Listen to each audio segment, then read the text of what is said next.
Hello, and welcome back to the Court Sense podcast, and welcome to college basketball finally finding its way out to the University of Hawaii. I'm your host, Brian McInnes, and it's pretty exciting to say that Friday night, UH finally makes its 2020-21 official debut against neighbor Hawaii Pacific University. 2 days later on the women's side, the Rainbow Wahine Sharks are set to meet up on Sunday. It will be interesting to see how the long layoff from action and this unusual year in general have affected both squads. The Rainbow Warriors announced this week that top returning scorer, Samuta Avea, has opted out of competition for the season. The athletic wing from Hau'ula could theoretically return next year, but will he? It's unclear. In addition, promising big man Bernardo da Silva is working his way back from a foot injury.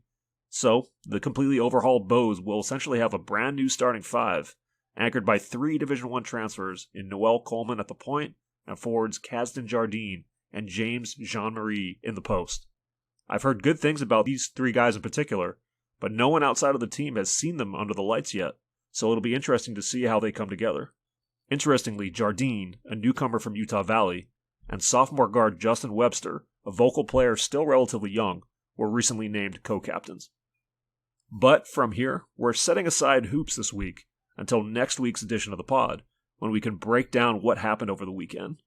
This week, I had a great time catching up with former Hawaii News Now sports reporter Taryn Hatcher, who shot off the career launching pad out here to become a known commodity in one of the biggest sports markets in the country, Philadelphia. Hatcher was a stranger in a strange land when she arrived at HNN straight out of Rutgers University, and after some culture shock and a tough learning curve that chilled the tale, she gradually settled in over 3 years. It was well worth the work she put out here, as it allowed her to land a dream job in her backyard as NBC Sports Philadelphia's hockey correspondent. That's right, we're about to talk some hockey. What do I know about hockey? Shrug emoji. But I'm half Canadian, so I think that counts for something, right? Anyway, get ready, because here we go.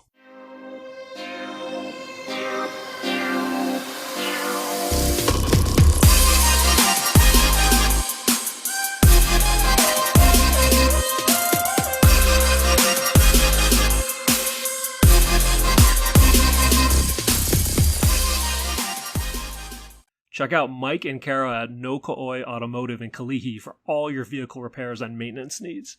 Quick turnaround, affordable, honest, and ASE certified. Call or text 842-6453 to schedule an appointment today. That's 842-MIKE, or email nokaoiauto@gmail.com. The best part? Mention the Court Sense podcast for a 10% discount. It is a rare privilege this week to be joined by a hockey correspondent. I'm welcomed by Taryn Hatcher, former reporter at Hawaii News Now, who went from HNL to covering the NHL with NBC Sports Philadelphia for the last two or 3 years now. So Taryn Hatcher, welcome to the pod. Thank you. It's crazy. I didn't even realize it had been that long, but yep. HNL to NHL. I hadn't heard that before. I might have to steal that, Brian. It's good to hear you. Good to see you. Hey, no problem, Taryn. You can steal away. That is fine. It just popped into my head like as I was assembling, some basic facts about what you've done so far. And it has been 2 or 3 years, right? I think. What was it? You left Hawaii in early 2018 or something along those lines? Like July of 2018. I got offered the job in June of 2018, and by midway through July, I was back here, and it's already almost 2021. So it's crazy. It does not feel like it's been, in ways it doesn't feel like it's been that long, and in other ways it feels like it's been a million years, especially because I was supposed to be coming back to see all my friends and stuff this summer. That was the plan. And then obviously just everything went right down the gutter. So, there's always next year. Yeah, there is. Hopefully we get this vaccine knocked out and things start bending towards normal again. For you, so what's happening right now for you in general with this job as a hockey correspondent for, as I said, NBC Sports Philly? That's what you've been doing since you left, if I'm not mistaken, and hockey being your kind of your main focus, your main gig in a big time sports market like Philadelphia, where you grew up right there in that greater area. So what is life like for you right now? It's been a lot of adjusting for everyone. I'm fortunate, and Brian, I'm sure you saw that, especially having worked with Ian Shearing, who you know very well. We were always really kind of in Hawaii taught, pump digital, pump social media. Like that's where people get their news now. And so even without, a ton of games or even a ton of TV time for sports recently, because there quite frankly has not been as many sports going on as there normally are. I've been able to adjust. It's a lot of digital coverage, in the off seasons. I'm one of the few reporters who is assigned to a team when they're in season, and then off season covers all, 4 major sports, here in Philly, which is nice because, like you said, Philly, and I would say Chicago and Boston are really unique sports towns, and that sports kind of is the identity for a lot of people in the city. We're not as big as New York or LA, but sports are really at the forefront here. So it's been really fun to get back home because these are the teams I grew up with, and especially the Flyers was my brother. That was his sport, was hockey. So we grew up watching a ton of Flyers hockey, going to a ton of hockey games. I grew up going to actually the rink that the Flyers practice in because that's where my brother played. Nice. But yeah, it's been an adjustment because you're trying to, now we're doing this day in Flyers history, and you're trying to get interviews, and you're trying to kind of revamp all of these moments in sports history to keep people, really locked in. But it's challenged a lot of people to get creative, and I'm lucky I have worked with a lot of creative people who prepared me for that, and I currently work with a lot of creative people who have been good at adjusting to that. Got it. So, obviously there's no hockey out here in the islands other than that ice palace, which, did you get a chance to go there, by the way, while you were out here? I did. And my former boss, Scott Humber, who I adore, grew up in Boston, was a huge hockey fan. So there were a few like roller hockey tournaments, I should say.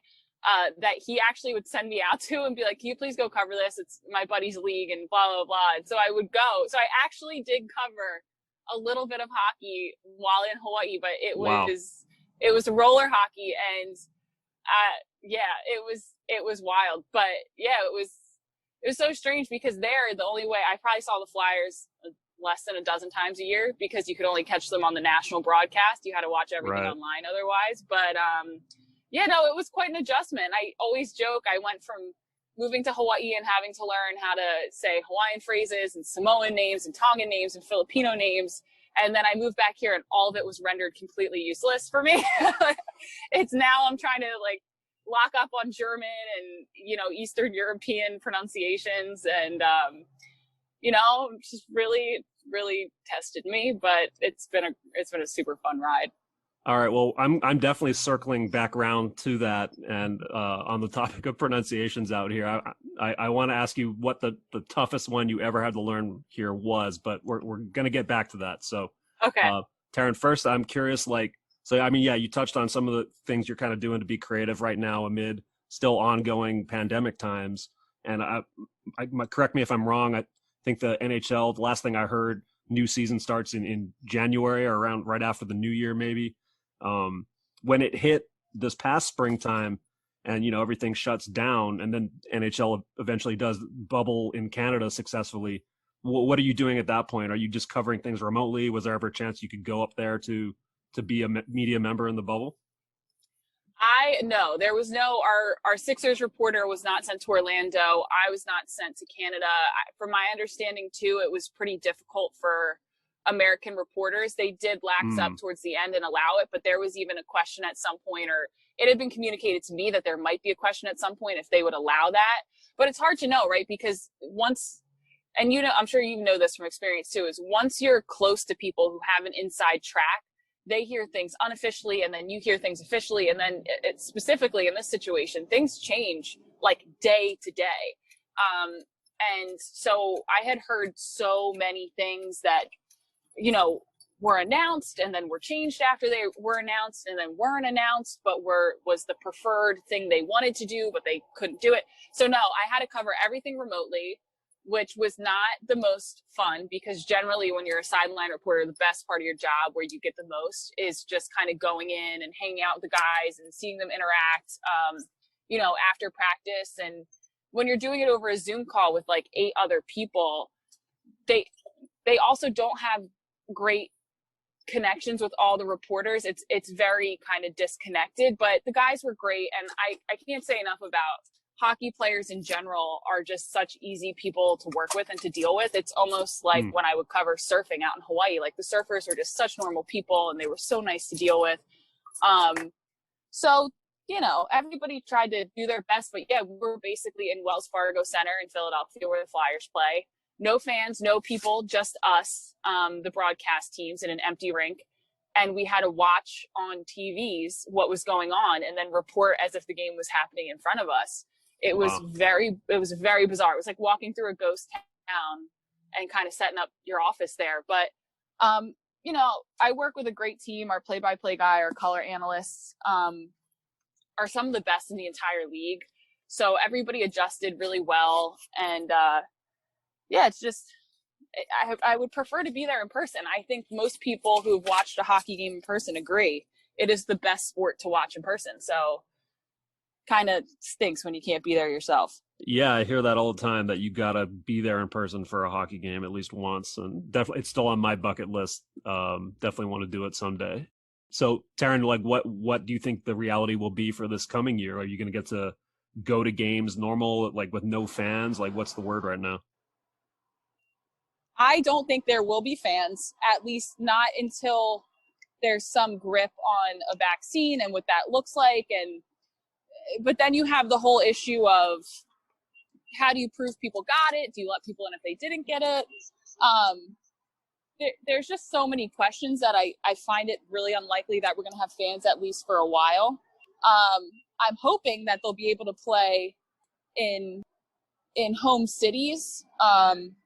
But even that now is looking a little bit like it might not happen. So really, yeah, nothing's really official yet, but we've heard things about trying to bubble regionally within divisions. But again, this is one of those things where it's a confusing time. You hear things and you don't know if it's a hypothetical or if it's an idea that people want or if it's just an idea in general. But yeah, I'm still hoping for home arenas. I think they can do it, but there's definite talk that, when I know they kind of showed an announcement of proposed division shifts in order to minimize COVID crossover and try to keep teams safe.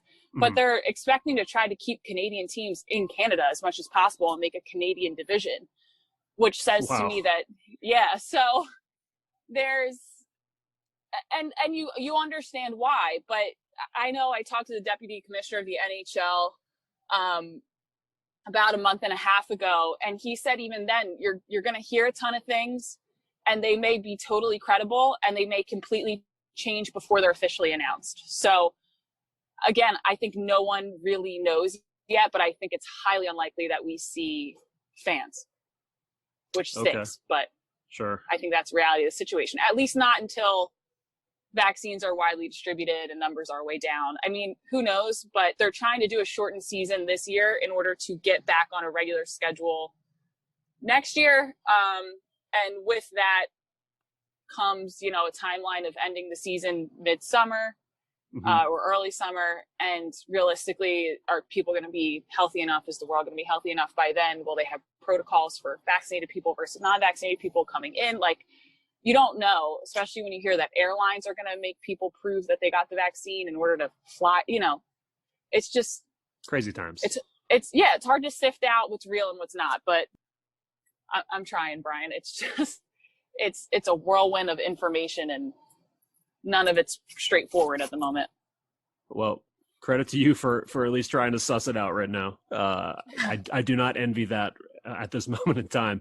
The Flyers, I mean, they had a pretty good season last year. 41, 21, and 7, exited in the second round of the playoffs. Was that, obviously they were hoping to go further, but was that a surprise at the time when they went out at that point?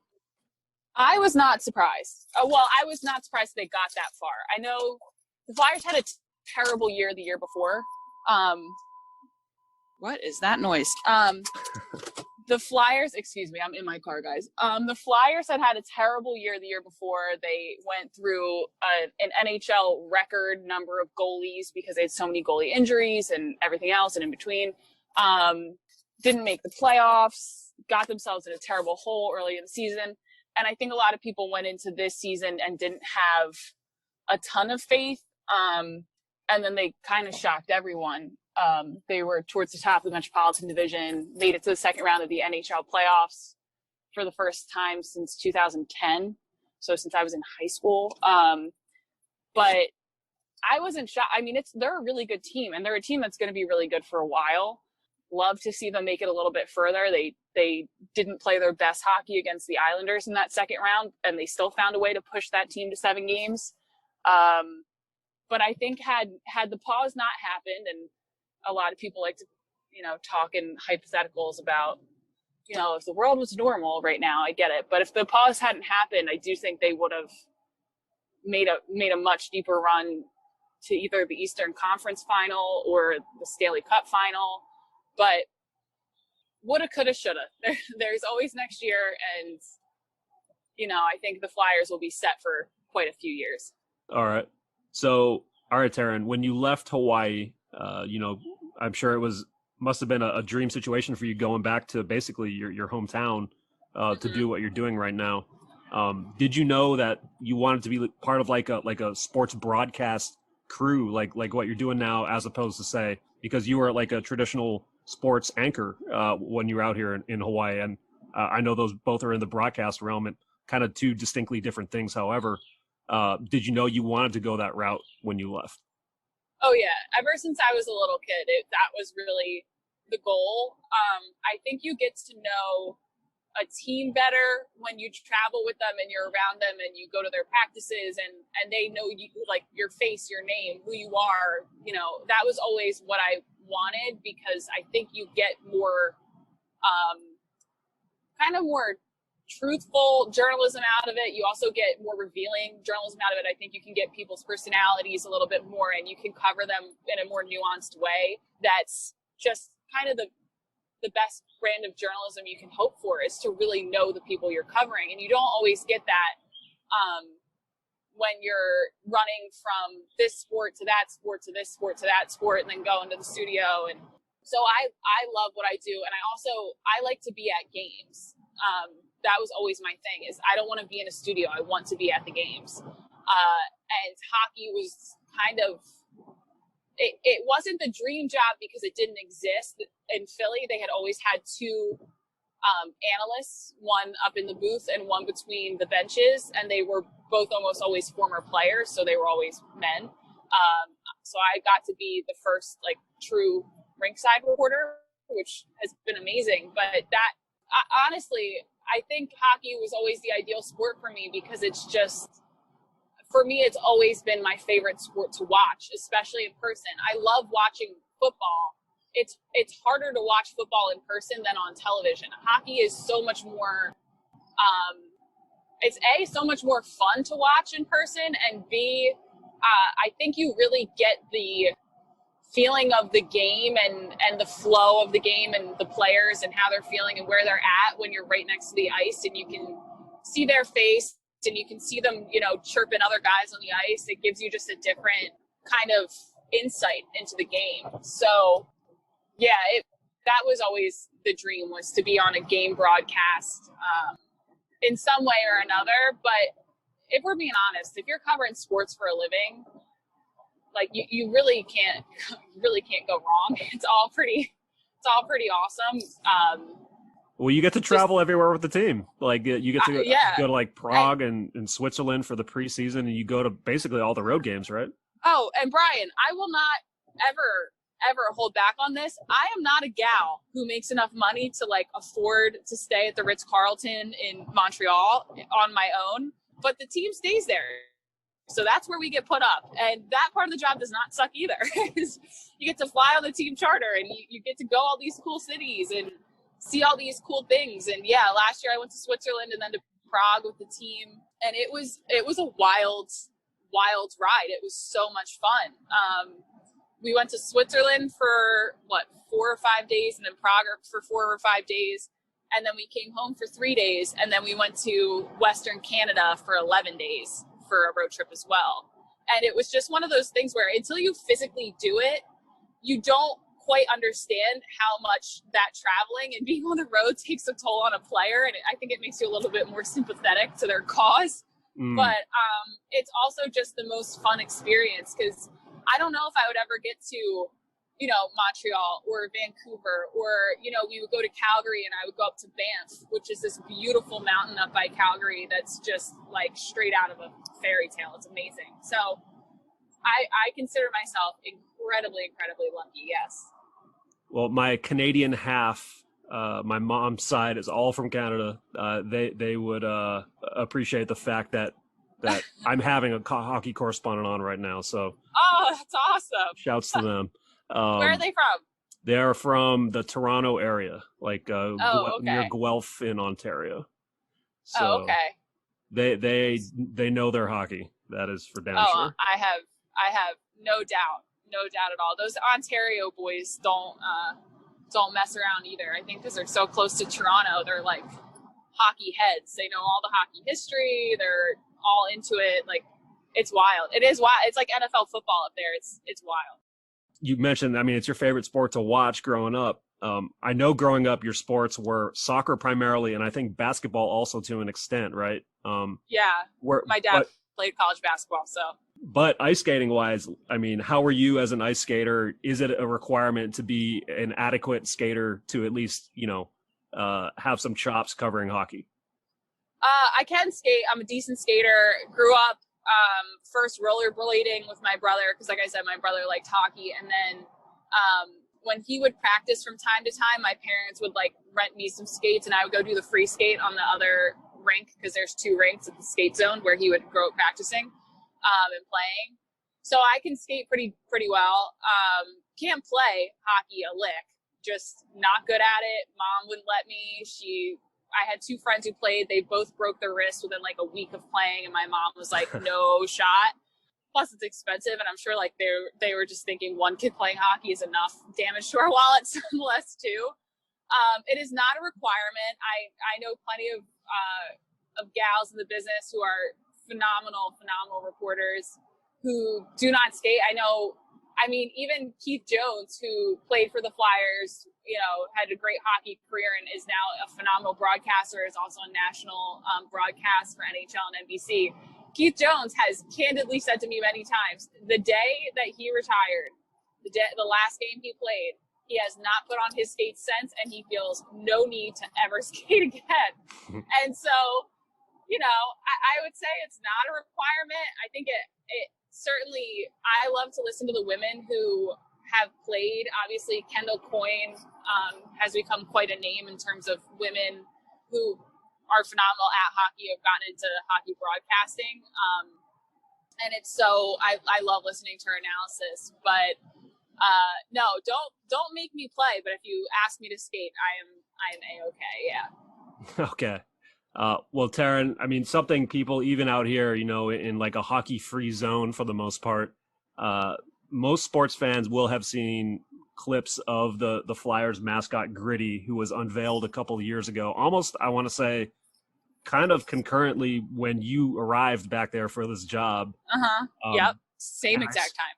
Wow. So I have seen you post, social media clips of goofing off with Gritty. And if anyone does not, know the name, he's kind of the orange, googly-eyed, 7 foot tall, almost like the Philly Fanatic mascot, kind of like a cousin or something. Yeah. What is your most memorable or favorite interaction you've had with that goofball? So I will say this, and this is not a joke. I can't say more than this. I have known Gritty since college.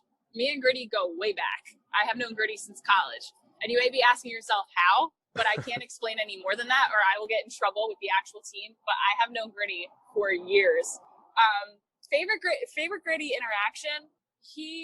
So at the stadium series, he rappelled into the stadium, and I remember thinking how Like, how are they going to pull this off? And I know that they had to do training, and I think there's all kinds of insurance policies signed before he did it. But really, I think my favorite Gritty experience was the night that he was unveiled. It was in a preseason game. He was booed so horrendously by the crowd. He was just booed. And then everybody else, like all these, outsiders, started hating on him. And in true, like the true essence of Philadelphia is we can hate ourselves, but you have no right to hate us.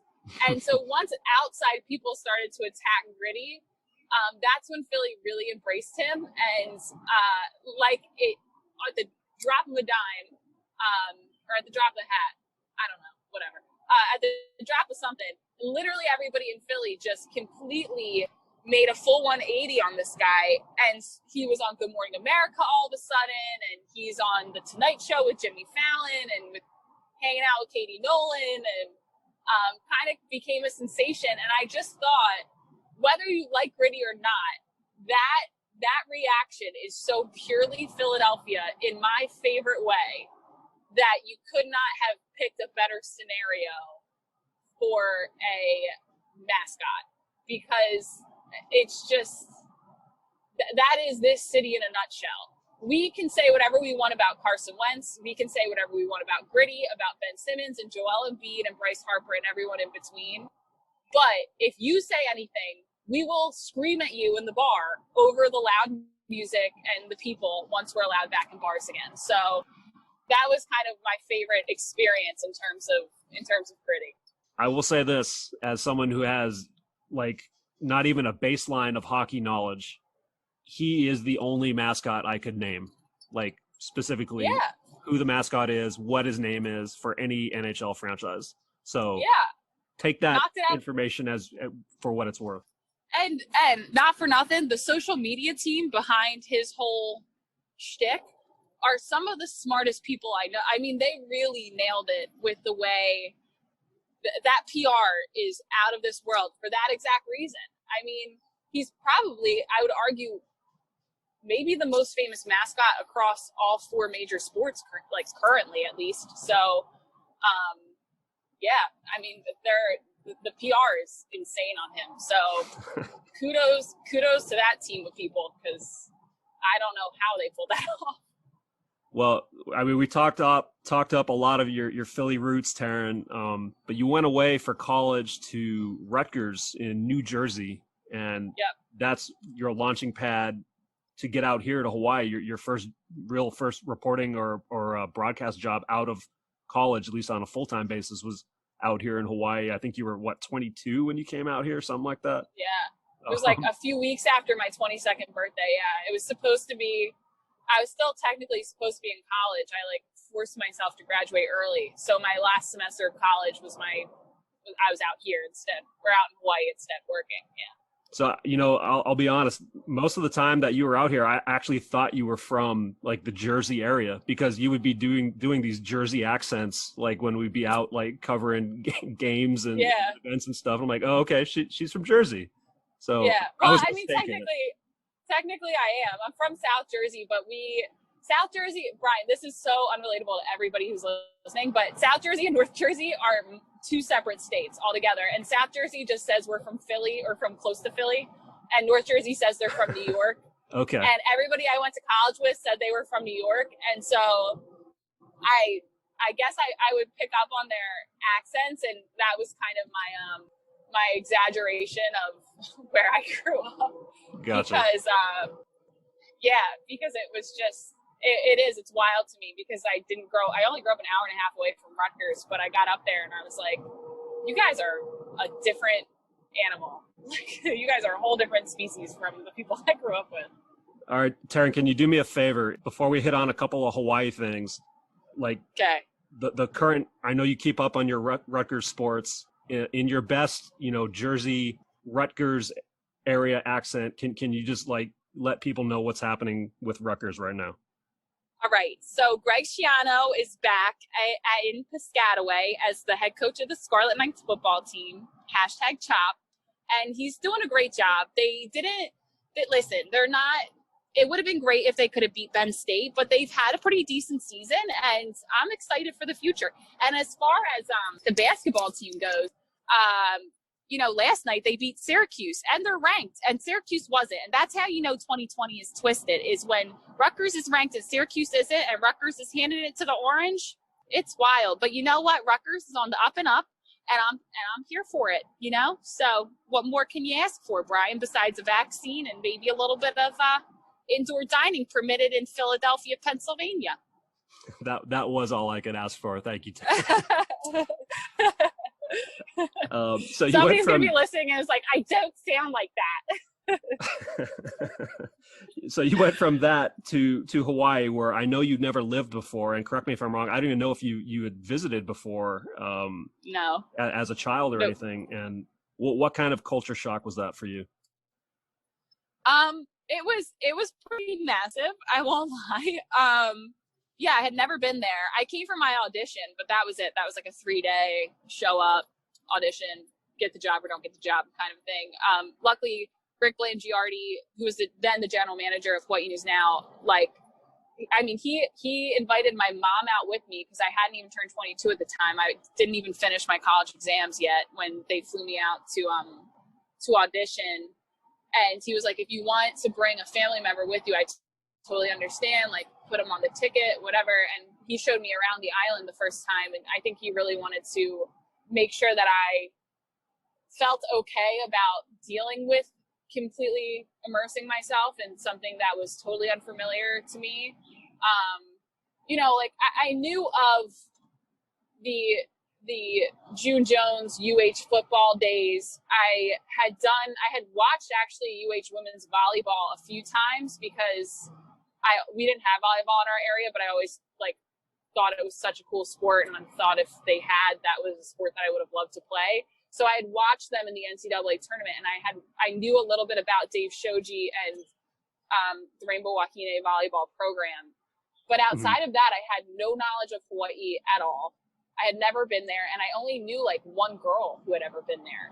So yeah, so it was wild. But honestly, if you're gonna move that far and be that kind of isolated from everyone Hawaii is kind of the place to do it. I always had a place to go on holidays. I almost immediately had, a little Hanai family. I made one of my best friends out there, and her family really took me in. And, it's such an easy place to kind of make a community for yourself because people are so kind of kind and welcoming. And, I just remember Rick and Scott Humber, my boss, who I mentioned before, both telling me, if you put in the work and you really care about trying to be, showing that you care about. And right here, we had some pretty severe connectivity issues, but Taryn was basically saying you respect people's culture and make an effort to learn it, and they will respect you back in your job. And resuming interview. Respect you back and be kind to you. And that was 100% the case. It was awesome. There is nothing I would change about those Hawaii years other than I think maybe I wish I wasn't quite so homesick when I first moved out there and just kind of jumped in feet first. But, whatever. I had a great time. People were awesome to me. It was the best 3.5 years of my life. Well, and you do, to this day, you do pretty frequent callbacks to your time in Hawaii on your, your social media accounts, Twitter, Instagram. I think you just did you trying to blow the conch shell on a boat or something in your Instagram story. I laughed. Thanks. I'm glad somebody laughed. I was like, the thing is with social media now, and it's so nice, but it's also I hope I'm not being annoying, is that they remind you, they'll be like, on this day, 3 years ago, you were doing this. And I always look at it, and because anytime you spend in Hawaii, I think you look back on with rose-colored glasses, thinking about golden hour, having a great time, and that really was my life out there. It was just the most fun ever. But I sit there, I'm like, oh my God, people are gonna think I'm so annoying because I have not lived there in 2.5 years, and I still post about it at least once a week. So, But whatever, they're just jealous because they didn't get to live there too.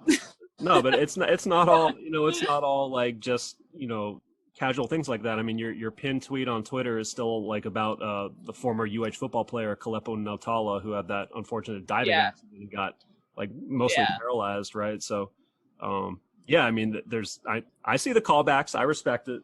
I appreciate it. Thank you. I'm glad to hear that, because I'm always like, people are going to be so annoyed by me. If they are, I'm not one of them. So okay, thank you. That makes you feel better. There you go. All right. So I told you I would definitely ask you about your pronunciation woes, if you will, when you came out here.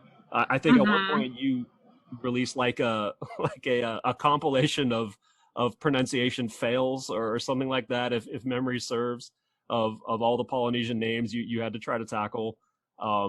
Does any one in particular, Taryn Hatcher, stand out as particularly difficult or tongue twisting? Oh my gosh. Well, my first night doing high school football out there was a disaster that I think some people remember, and I hope most people forgot, but I'm not too scarred to talk about it.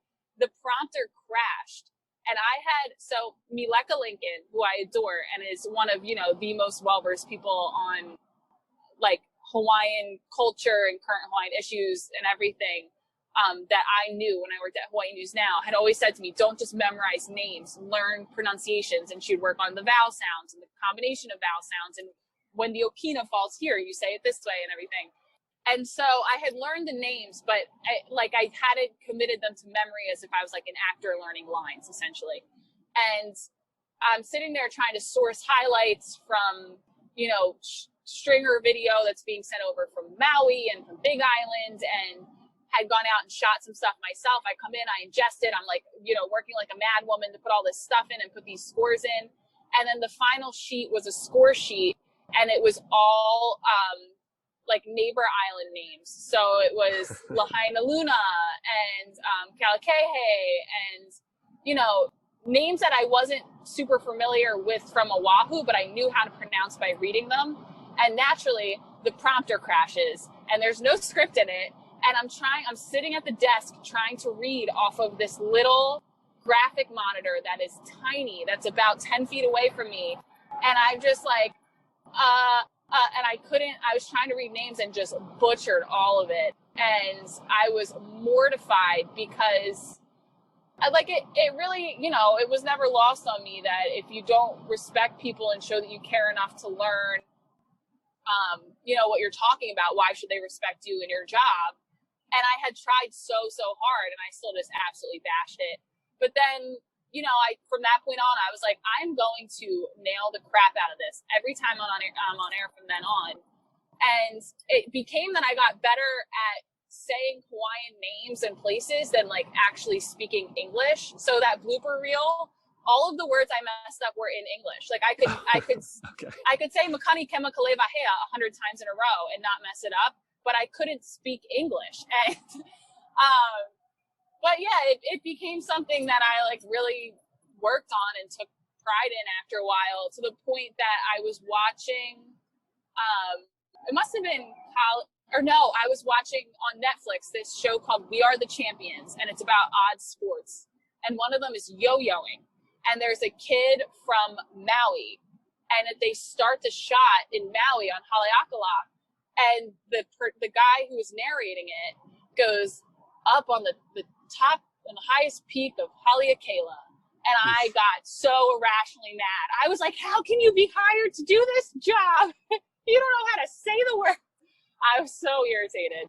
But it was certainly a learning curve, and it took a while, but I really tried, and anybody who listens to this just know, I would sit there and poor Mileka Lincoln would be doing all kinds of breaking news, and I'd be like, so N-A-I is pronounced Nai and not Na-A? And she's like, no, it's Nai, Y-N-I. And I was like, okay. And I was like, should I say W's as V's? And she was like, no, you're white, don't do that. I was like, okay. So, but yeah, I feel like it's a nice little thing to have in your arsenal, because once I came out here too, there were quite a few Polynesian players that they would talk about on Quick Slants, our Eagles show that airs once a week, every week now. And they would come up to me and they'd be like, how do I say this guy's name? And can you say Tunko Vailoa for me again? And, it's come in handy. So, and I just, I think it teaches you that you really, the devil is in the details of a lot of things, especially now with hockey. Most guys have like 6 consonants in their names and no vowels, which is the opposite of, most Polynesian languages. And you got to learn to adjust. You got to be flexible. So it was good. It all worked out. Well said. Turn that welcome to Hawaii moment into defining inflection point, sounds like, for your building your career blocks there. There you go. Yeah. All right. All that said, Taryn, what was the one name you felt like you had to practice the most that gave you the most trouble? I think I just said it was Makani Kemakalevahea was a mouthful. And it got to the point where, so it seemed like people had either moved past that incident with the football, with high school football, or had not seen it. And I got to the point where I was like, if their name is Hawaiian, I don't care if they get 1 tackle for a loss. I'm putting them in the highlight because I want people to know that I'm trying so hard to do a good job for them. So if Makani Kemakalevahea had like any stat in any night, I included him in a highlight, because he was a really good kid with a really great story. And I just think like he should have all the credit in the world. If you don't know his story, you should really go Google it. And B, when I left, it was nice because a bunch of people had messaged me and DM'd me and said, I didn't know you weren't from here. I assumed that you were local. And I was like, oh my gosh, that means so much to me. But yeah, Makani's name was hard. I'm trying to think who else. Palai'e na Ote Ote, his name was a mouthful too. He was in the Polynesian Bowl, and I had to cover him quite a bit. He was Ma'a Tanuvasa's nephew. And I just remember I said it in my head about 800 times before I ever said it on air, because I was like, Palai'e na Ote Ote, Palai'e na Ote Ote. Especially because Ma'a is such a good guy and it was his nephew. I was like, I really don't want to mess this up. So, yeah, but Makani's name was definitely probably the hardest one that I just practiced and practiced and practiced and practiced. So you must really roll your eyes when any national broadcaster, and I suppose it happened more in his early days in college, just couldn't say Tua Tonga Wailoa. Yeah, because I was like, his name's not that hard. It's or they'd say Tungo, Tungo, they would mess up the weird parts of the name. I can't even say it because once you learn to say it right, it's kind of hard to undo it. But yeah, I remember saying, being like, first of all, and Talia's name. So I was watching a Maryland game the other day, and the one guy could not say Talia's name for his life. And I was like, they're not unfamiliar sounds. I get that, the Tungo part throws people off because there's that soft N before G's when you're talking about Samoan names, but Talia, it's kind of said how it's spelled, so I didn't really get it. But yeah, it's definitely funny to me now. But at the same time, nowadays I'll sit there with a guy who's from Czech Republic and he'll say his name 8 times and I'll say it back to him and he'll be like, no, you're still not saying it right. So I guess, it's all relative. Look how far you've come though. Oh, I've come all the way to Wilmington, Delaware, Brian. That's how far I've come. And we appreciate you sticking with us on the pod through thick and thin and less than ideal bandwidth connections.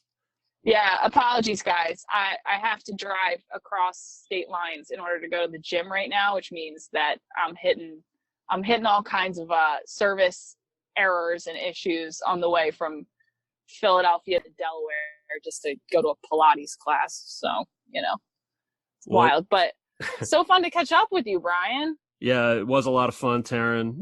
It is about time. I should let you go, cut you loose, but it was a revelation in some ways hearing about what life has been like for you since the time that you left here. I can't really imagine somebody, at least in the last handful of years in the media realm here, who's gone through such a drastic one transformation to another transformation that you have. So that's a credit to you, as I said before. And I'll close by asking you, what is immediately next in your future as you kind of prepare for this next season with the Flyers? I was going to say hockey, hopefully a training camp real soon, and then hockey. It seems like January 13th we'll be back to covering some games. So hopefully that'll go off without a hitch. And then, other than that, I've got a big old birthday coming up to remind me how old I'm getting. And that's pretty much all we got. It's basically just stalling until the puck drops for me. That's basically what we got. And now we got Jalen Hurts starting for the Eagles on Sunday. So that is my whole life in a nutshell right now. What a life. Just those things. What a time to be alive. I couldn't have said it better myself. So thanks again, Taryn. Take care and best of luck to you. Thank you, Brian.